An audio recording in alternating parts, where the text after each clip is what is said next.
Her gasp never made it past the buzzing fluorescent lights of St. Vincent's ER.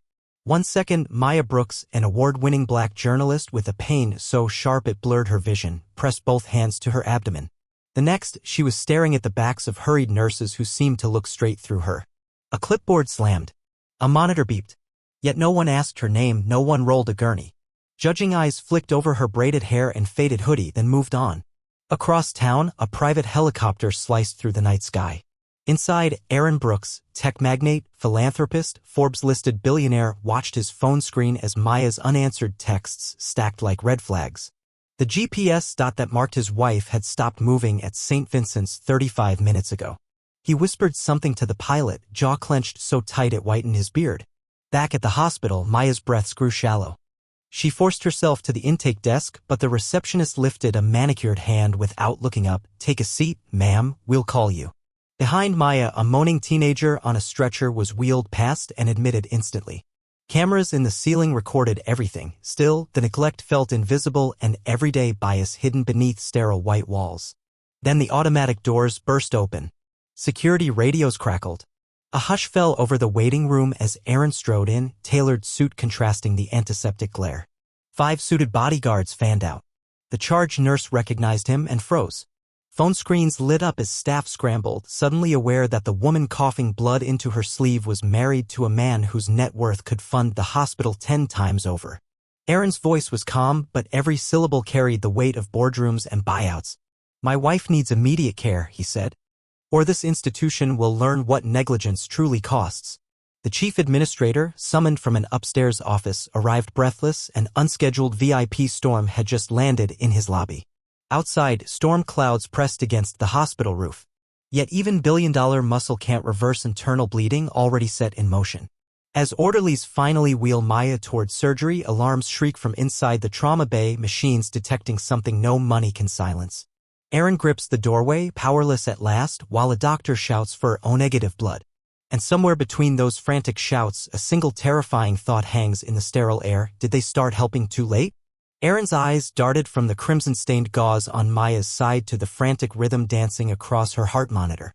But it wasn't the numbers that haunted him, it was the memory of last Sunday's brunch when Maya casually mentioned working on a new exposé about quiet deaths in underfunded city hospitals. She had tossed him a wry smile and said, "Even tech kings can't fix what they can't see." Now, as 4 lines snaked into her arm, the irony cut deeper than any scalpel. The trauma surgeon barked orders, and for a heartbeat Aaron stood frozen, transported to another emergency room 2 decades earlier. Back then, he was 19, broke, and holding his mother's hand as she waited 6 lethal hours for a bed in a similar hospital. She never made it out. That night had forged his vow to become untouchable, to wield enough power that the world would never ignore someone he loved again. Yet here he was, same antiseptic smell, same neglect echoing through spotless corridors. Outside the operating suite, St. Vincent's administrator thumbed nervously at his phone.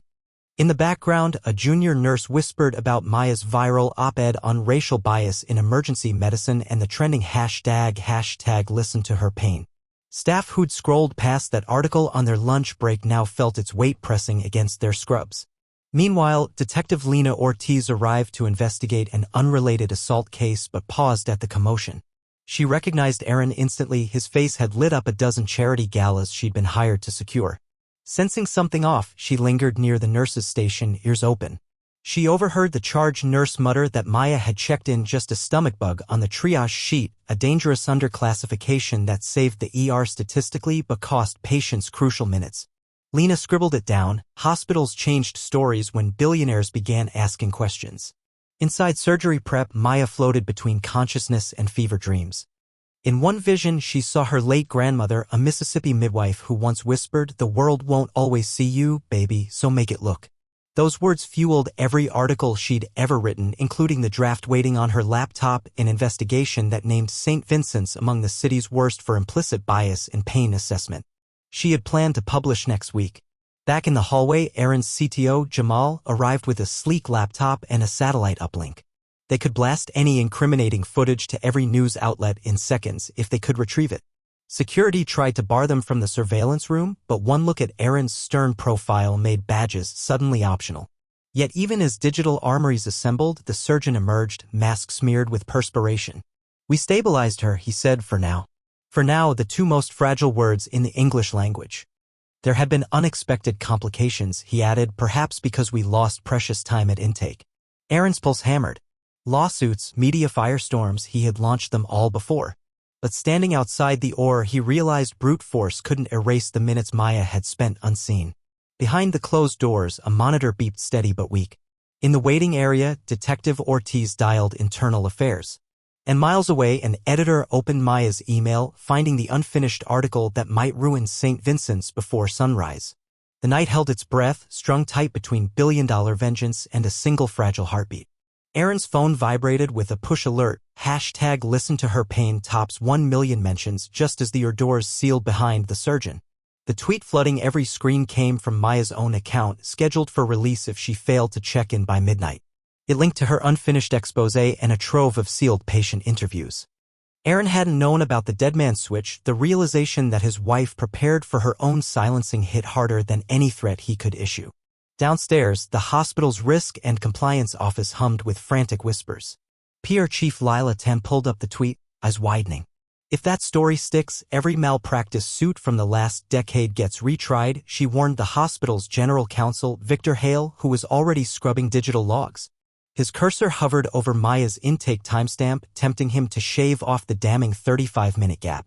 Moral dilemma flickered in his eyes, save the institution or admit its prejudice. In radiology, a junior tech named Kevin scrolled the same hashtag, recognizing patient names that had vanished from backlogs. He'd once complained about altered triage codes and was reassigned to nights for team cohesion. Kevin hesitated, thumb hovering over Detective Ortiz's number he'd secretly saved. If he came forward, he'd lose his job and his mother's health insurance. Outside, protesters gathered under rain-slicked streetlights, chanting Maya's name. Some held phones high, live-streaming. Among them, Tamika Reed, whose sister died after nurses chalked up ruptured intestines to anxiety, clutched a candle and a cardboard sign. How many more? Her live stream pinged 50K viewers and climbing. Watching from the lobby monitors, Aaron's CTO, Jamal, toggled between feeds. We can pull every camera angle, he whispered, fingers flying. Aaron hesitated. A direct hack could trigger felony charges and tank their company stock by dawn. He glanced at Maya's bloodied hoodie inside a biohazard bag, proof of the cost of playing by rules. Jaw set, he nodded. Jamal hit enter. Upstairs, Detective Ortiz confronted the charge nurse over the triage sheet. The nurse's eyeliner twitched. People exaggerate pain all the time, she muttered, but her trembling hands betrayed fear. Ortiz noticed fresh whiteout on the form and quietly photographed it.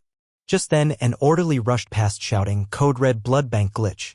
A system error had miscounted O-negative bags. They were down to 1 unit. Ortiz's gaze snapped toward the doors, Maya's type. In the staff lounge, Dr. Singh, the trauma surgeon, stared at his trembling hands. Years ago, he'd blown the whistle on understaffing and was nearly blacklisted. Tonight, he'd watched a billionaire's wife nearly bleed out because a receptionist misread her agony. He pulled a battered notebook from his coat, a tally of delays, fatalities, unfiled complaints. Each line felt heavier now, a ledger of complicity. Back in risk and compliance, Victor finally clicked save on the edited log, but the file refused to overwrite. A red prompt flashed, remote access detected. Screens across the hospital blinked, replaced by a looping hallway video of Maya clutching her stomach while staff walked by. Protesters' cheers echoed through open doors as the clip broadcast onto the lobby TVs. Lila's face drained. The cover-up was unraveling live. Sirens wailed outside, media vans arriving. Kevin, heart pounding, slipped a flash drive into his pocket and headed for the stairs. Every step felt like choosing sides. Inside the OR, a nurse shouted, "We're out of O-neg." Maya's blood pressure plummeted. Dr. Singh cursed under his breath and reached for the intercom. On the other side of the glass, Aaron pounded the wall, powerless to donate. His rare AB blood useless. Somewhere in the building, the last remaining unit of O-negative sat mislabeled behind a locked fridge. And as the power surged from Jamal's hack, the electronic lock clicked off, unnoticed. The monitors in Maya's bay emitted a flat, high whine, and the entire hospital seemed to hold its breath, balanced between one final bag of blood and the truth spilling faster than any vein. Machines screeched as Dr. Singh drove paddles into Maya's chest. No pulse. Again, white-knuckled, teeth clenched. Sparks jumped, her body jerked. Flat line held. We need that oneg now, he roared, voice shredding under the fluorescent hum. 5 floors below, Kevin skid stopped at the blood bank. Lights flickered after Jamal's hack, emergency generators humming like distant bees. He yanked the handle. Unlocked. Inside, rows of chilled packets glowed crimson. Labels blurred by condensation. He searched. A 27. Up. Be positive? No. His breath fogged the glass. A ping vibrated against his thigh. Ortiz, where are you? He typed with one hand, blood unit mislabeled. Room 3. Footsteps echoed in the hall. Kevin froze, hearing radio static and the bark of security. He spotted a bag marked research use only. Black sharp is sloppy? He peeled the sticker. Underneath, O negative. Heart hammering, he stuffed it under his jacket and pushed the door, but 2 guards rounded the corner. Upstairs, Ortiz sprinted toward the service elevator, windmilling past startled interns. Lila Tan trailed behind, pleading, "Detective, this is unauthorized." Ortiz ignored her, badge glinting. Behind them, lobby monitors still looped Maya's ignored agony, each replay fueling the crowd outside. Chants rose, no more silence. Thunder answered. Aaron hovered outside the glass, knuckles raw from pounding. Every beep stabbed him. He saw Maya's face on the monitor, gray, lips parted, then a flat line. Dr. Singh's shoulders sagged. Nurses whispered about time of death, but the surgeon refused to call it, hands shaking over the code button. He believed that bag existed. Inside risk and compliance, Victor Hale caved. He dialed the state health board, voice trembling, confessing data tampering. Mid-call, the ceiling speakers crackled. Jamal's voice, calm but lethal, filled every corridor. This hospital withheld urgent care from Maya Brooks. Evidence uploads in 60 seconds. Staff froze, phones out. Hale realized public shame was now inevitable. His confession felt like a stone skipping too late. Back in the blood bank hallway, Kevin backed away, clutching the precious life in his jacket. A guard barked, "Stop, hands where I can see them." Kevin hesitated, then bolted. Alarms erupted. Red strobes painted the walls. He careened into a laundry cart, scattering linens, guards slipping on sheets. Breath ragged, he dived through an emergency stairwell door just as a baton cracked the frame behind him. Ortiz burst from the elevator 2 flights up, nearly colliding with Kevin, stumbling upward. She saw the blood bag, eyes widening. "Give it, that's her only shot," she hissed. Kevin nodded, hand trembling, passed the packet. Sirens downstairs grew louder. Together they raced. Dr. Singh held compressions. Sweat dripped onto Maya's pallid skin. "We're losing cerebral perfusion," a nurse warned. Inches away, Aaron's vision tunneled. He whispered, "Hold on, love? Hold on." Another nurse mouthed apologies, preparing the time of death form. Elevator doors dinged. Ortiz burst in, hair damp with sweat, Kevin at her heels. "Got it," she shouted, slamming the crimson packet onto a tray. Singh's gloved hand snatched it. "Prime the line, now." Syringes clicked. Aaron exhaled a jagged breath that sounded like a sob. Outside, lightning split the sky, plunging the city block into a momentary blackout. Protesters gasped as streetlights died. Inside the backup power hiccuped. Monitors winked off, then back on blank. In that breathless dark, a single drop of O-negative traced the tubing toward Maya's motionless arm. No one in the room knew if the power would return before that drop reached her heart. Machines screeched as Dr. Singh drove paddles into Maya's chest. No pulse. Again, white-knuckled, teeth clenched. Sparks jumped, her body jerked. Flat line held. "We need that oneg now," he roared, voice shredding under the fluorescent hum. 5 floors below, Kevin skid stopped at the blood bank. Lights flickered after Jamal's hack. Emergency generators humming like distant bees. He yanked the handle. Unlocked. Inside, rows of chilled packets glowed crimson. Labels blurred by condensation. He searched. A 27. Be positive. No. His breath fogged the glass. A ping vibrated against his thigh. Ortiz. Where are you? He typed with one hand. Blood unit mislabeled. Room 3. Footsteps echoed in the hall. Kevin froze, hearing radio static and the bark of security. He spotted a bag marked research use only. Black Sharpie sloppy. He peeled the sticker. Underneath, O-negative. Heart hammering, he stuffed it under his jacket and pushed the door. But 2 guards rounded the corner. Upstairs, Ortiz sprinted toward the service elevator. Windmilling past startled interns. Lila Tan trailed behind, pleading, "Detective, this is unauthorized." Ortiz ignored her, badge glinting. Behind them, lobby monitors still looped Maya's ignored agony, each replay fueling the crowd outside. Chants rose, no more silence. Thunder answered. Aaron hovered outside the glass, knuckles raw from pounding. Every beep stabbed him. He saw Maya's face on the monitor, gray, lips parted, then a flat line. Dr. Singh's shoulders sagged. Nurses whispered about time of death, but the surgeon refused to call it, hands shaking over the code button. He believed that bag existed. Inside Risk and Compliance, Victor Hale caved. He dialed the state health board, voice trembling, confessing data tampering. Mid-call, the ceiling speakers crackled. Jamal's voice, calm but lethal, filled every corridor. This hospital withheld urgent care from Maya Brooks. Evidence uploads in 60 seconds. Staff froze, phones out. Hale realized public shame was now inevitable. His confession felt like a stone skipping too late. Back in the blood bank hallway, Kevin backed away, clutching the precious life in his jacket. A guard barked, "Stop, hands where I can see them." Kevin hesitated, then bolted. Alarms erupted. Red strobes painted the walls. He careened into a laundry cart, scattering linens, guards slipping on sheets. Breath ragged, he dived through an emergency stairwell door just as a baton cracked the frame behind him. Ortiz burst from the elevator 2 flights up, nearly colliding with Kevin stumbling upward. She saw the blood bag, eyes widening. "Give it, that's her only shot," she hissed. Kevin nodded, hand trembling, passed the packet. Sirens downstairs grew louder. Together they raced. Dr. Singh held compressions. Sweat dripped onto Maya's pallid skin. "We're losing cerebral perfusion," a nurse warned. Inches away, Aaron's vision tunneled. He whispered, "Hold on, love? Hold on." Another nurse mouthed apologies, preparing the time of death form. Elevator doors dinged. Ortiz burst in, hair damp with sweat. Kevin at her heels. "Got it!" she shouted, slamming the crimson packet onto a tray. Singh's gloved hands snatched it. "Prime the line now." Syringes clicked. Aaron exhaled a jagged breath that sounded like a sob. Outside, lightning split the sky, plunging the city block into a momentary blackout. Protesters gasped as streetlights died. Inside the backup power hiccuped. Monitors winked off, then back on, blank. In that breathless dark, a single drop of O-negative traced the tubing toward Maya's motionless arm. No one in the room knew if the power would return before that drop reached her heart. Picture prompt. Dim backup lit operating room. A trauma surgeon inserts a last chance O-negative bag while a billionaire watches through glass, fists pressed white. A detective and blood-covered lab tech stand panting near the doorway.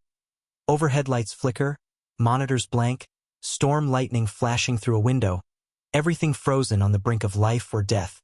Thought for a few seconds, the backup generators groaned awake.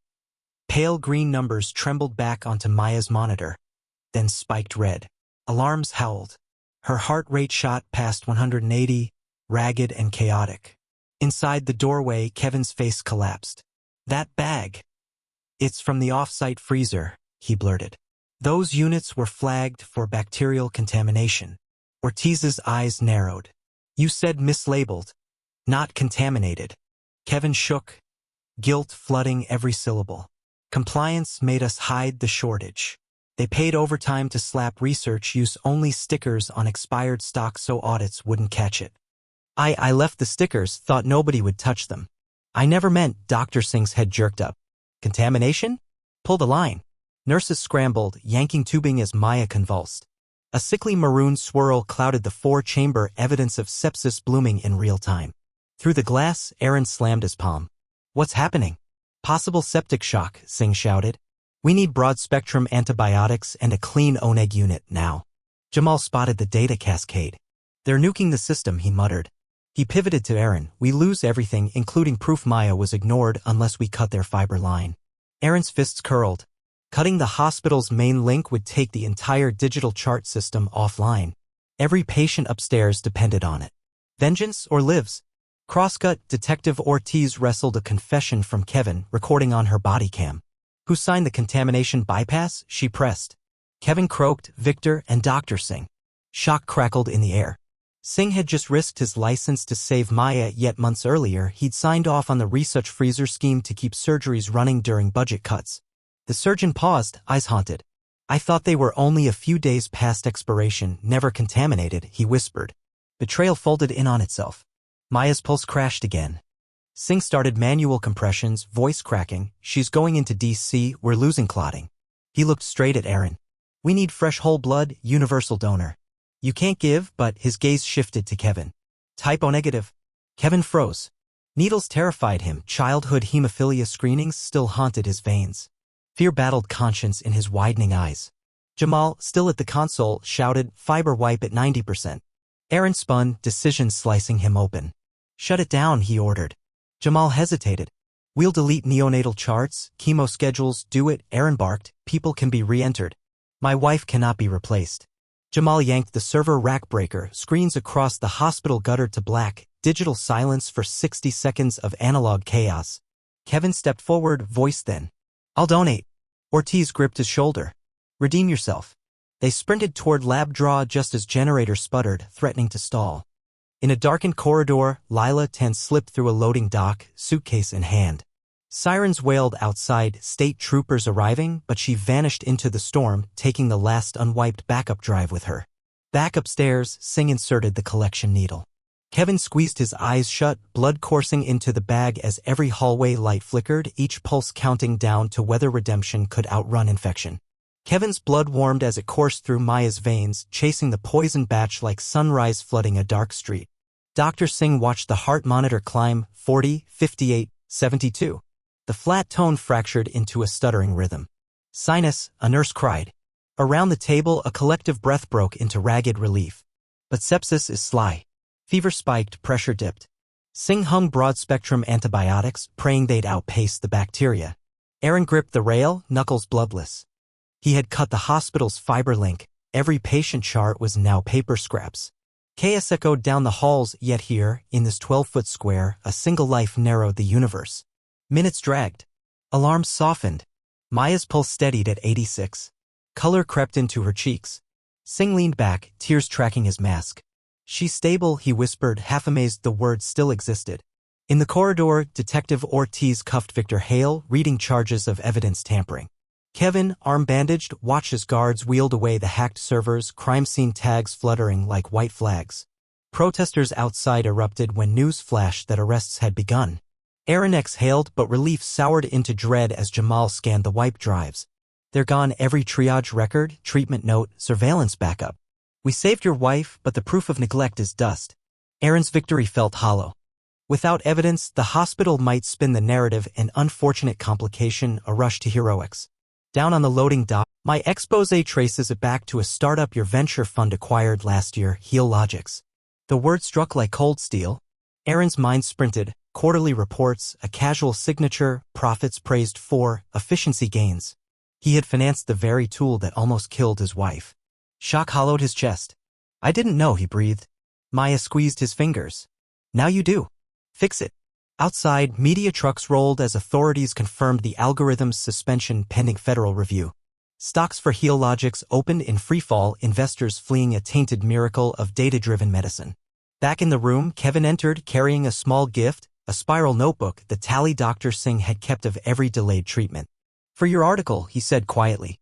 Maya met his gaze, gratitude softening the ICU's sterility. Singh followed, ready to give a sworn statement. Aaron watched them, pride and shame twisting. He realized saving Maya was only the beginning, saving countless unseen patients would be his real redemption. He pulled out his phone, not to call lawyers, but to draft a public apology and $1 billion equity fund for unbiased healthcare tech. His fingers trembled, yet the act felt steadier than all his boardroom deals. Maya closed her eyes, heartbeat steady, while outside the hospital gates, dawn painted protest signs gold, testament that one ignored voice, amplified, could bend the system. Morning fog still hovered over the city when Maya took her first unassisted steps down St. Vincent's rehab corridor. 6 weeks had passed since the night the servers went dark, but the hallway felt changed. Nurses now stopped to greet her, families nodded in recognition. Kevin pushed a cart of fresh linens, his hospital badge upgraded to quality and safety liaison, whistleblower protections, and Maya's article had secured his place. Detective Ortiz, bruised but unbowed, watched from the doorway as federal auditors boxed up the last remnants of the predictive triage algorithm that had mislabeled countless cries for help. One more relic for evidence, she said, snapping a photo before the crate sealed. Downstairs, reporters clustered around a podium where Aaron announced the Brooks Equity Initiative, $1 billion earmarked for transparent, bias-tested healthcare tech and full scholarships for underrepresented medical students. Dr. Singh stood beside him, stethoscope draped over a new white coat embossed with Chief of Equity Medicine. The surgeon had admitted his past complicity, surrendered to review panels, and been ordered to lead reform rather than leave the profession. Redemption, like healing, came with daily rounds. Lila Tan's flight ended in a courtroom plea deal, her backup drive became the prosecution's star witness, and Victor Hale's falsified records earned him a federal sentence. As part of the settlement, St. Vincent's agreed to public dashboards showing real-time wait times and triage decisions. A banner outside read "Accountability lives here now." Yet the greatest testimony arrived in emails that poured into Maya's tablet, mothers describing safer deliveries, chronic pain patients finally receiving proper scans, first-year residents saying they now question every default setting. Maya compiled their stories into a follow-up series titled, "Algorithms Don't Bleed, People Do." She opened each video with the same line, "Listen to her pain and you'll hear everyone's heartbeat." On a crisp Saturday, Maya and Aaron visited the community clinic their initiative had refurbished. Children chased bubbles in the courtyard, and a mural of interlocked hands, painted by former protesters, spanned the brick wall. Kevin set up a mobile lab, grinning every time a kid asked about the tubes and microscopes. Dr. Singh demonstrated a new AI-guided ultrasound that flagged anomalies and displayed the confidence level of each prediction, making bias transparent instead of invisible. As dusk settled, Maya addressed volunteers beneath strings of warm lights. "A hospital is more than walls and machines," she said, voice still raspy but resolute. "It's a promise that every life matters equally, especially when it's whispering." She glanced at Aaron, who squeezed her hand. Both knew the work ahead was larger than any fund or headline. She turned back to the crowd, camera lights pulsing like fireflies. "Tonight, take this promise home. Question the data you build, the policies you follow, the silence you allow. Share the story, donate blood if you can, volunteer at your local clinic, and demand transparency from every institution that holds your life in its hands." Maya paused, letting the hush settle. "Because the next ignored heartbeat," she concluded, "might be someone you love, and the power to save it could be in our collective voice."